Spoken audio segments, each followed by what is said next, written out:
High Court ahead of the arms deal corruption trial of former President Jacob Zuma and French arms dealer Thales. The corruption case has already been postponed twice because of former President Jacob Zuma's ill health.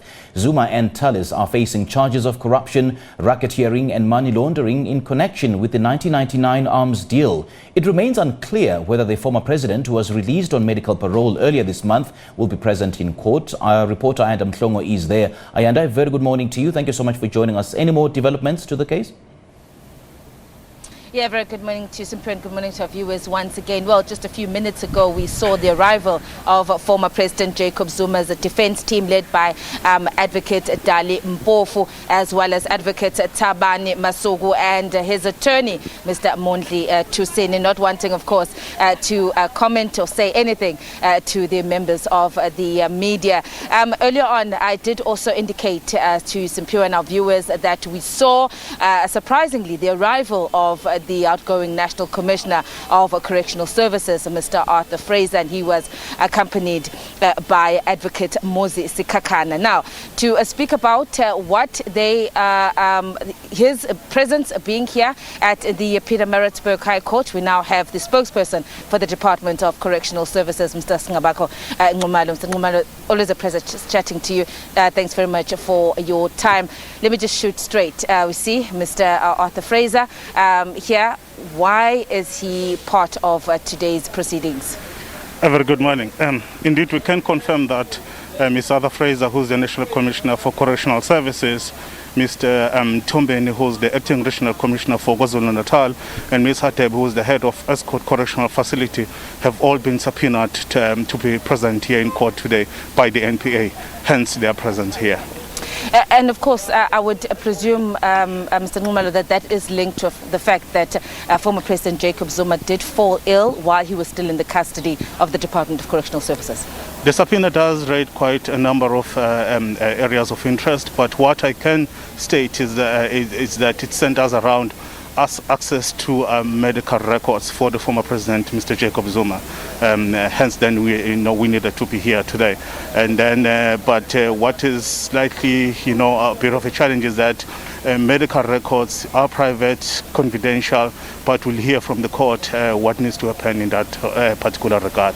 Are you at liberty to tell us when former President Jacob Zuma was still under your care at the Escort Correctional Facilities, whether or not the doctors that were responsible for his care were that who work for the department or doctors that he had previously been consulting? We've been very clear in terms of the former president receiving treatment from our healthcare practitioners and also from the South African Military Health Services as a former head of state. And how he's been handled, we had to ensure that everything is taken care of and that relevant parties, are involved. Even when he needed to be transferred to an outside facility, those relevant parties, were party to that. And you will know that he's been placed on medical parole, and that has been communicated to all parties. Although he remains in hospital, but we did confirm that he's out on medical parole. Did the Correctional Services have to, we know that the former president's medical team had to submit a letter to the NPA. Did the Correctional Services at the time also have to make any additions to that medical note or the documents that had been sought by the NPA? No, the information that we keep at our disposal is one that relates to an inmate.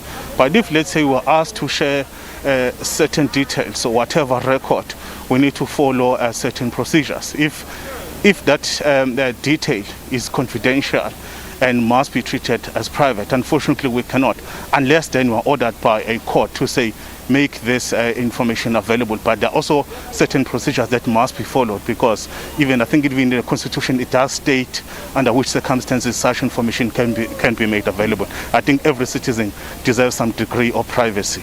You mentioned that aside from Mr. Fraser, who is here, of course, the other two officials within the Department of Correctional Services, any indication whether they are going to testify? We saw him being accompanied by Advocate Mozi Sikhakhane. What is the stance of Mr. Fraser and the other officials? If called upon, are they going to testify? We are not sure as yet whether they will testify, but we needed to respond to the subpoena that we received, hence they're in court today. I think then developments inside the court will then determine what is to happen throughout the course of the day. But where we are, we needed to respond to the subpoena and present ourselves here as officials of the Department of Correctional Services. Thank you so much, sir, for clarifying that for us, the spokesperson there of the Department of Correctional Services, Ngabako Nxumalo, of course, explaining to us the presence of the National Commissioner of Correctional Services, Mr. Arthur Fraser. In about 20 minutes or so, 10 o'clock, as Simpiwe, we had said, the court proceedings are expected to get underway. Simpiwe? All right, Ayanda, thank you so much for that update. We do appreciate your time. We'll be crossing back to you a little later on during the show. That was our reporter, Ayanda Mhlongo.